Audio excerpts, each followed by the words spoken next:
बिस्मिल्लाहिर्रहमानिर्रहीम। मेरे प्यारे दोस्तों, अजीज़ों, बहन भाइयों, अस्सलामु अलैकुम। दरूद पाक पढ़ें, चलते हैं हदीस मुबारक की तरफ। ये हदीस मुबारक बुखारी शरीफ की रवायत है जो मैं आप लोगों के सामने बयान कर रहा हूँ।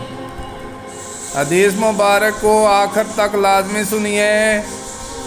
हदीस मुबारक को सुनना नहायत सवाब का काम है। आइए चलते हैं हदीस मुबारक की तरफ।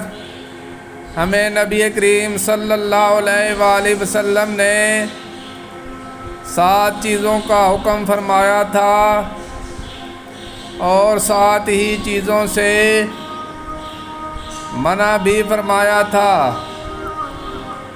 जिन चीज़ों का हुक्म फरमाया था इनमें उन्होंने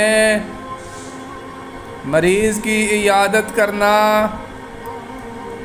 जनाजे के पीछे चलने, छींकने वाले का जवाब देने, सलाम का जवाब देने, मज़लूम की मदद करने,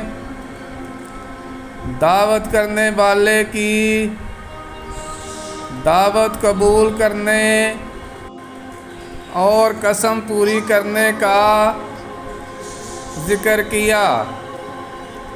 मेरे प्यारे दोस्तों, अगर आप हदीस मुबारक सुनना पसंद करते हैं तो इस तरह की मज़ीद हदीस के लिए चैनल को सब्सक्राइब कर लें। बराए मेहरबानी वीडियो को लाइक भी करें। इजाज़त दें, मिलते हैं फिर एक नई हदीस के साथ। जज़ाकल्लाह, शुक्रिया, अल्लाह हाफ़िज़।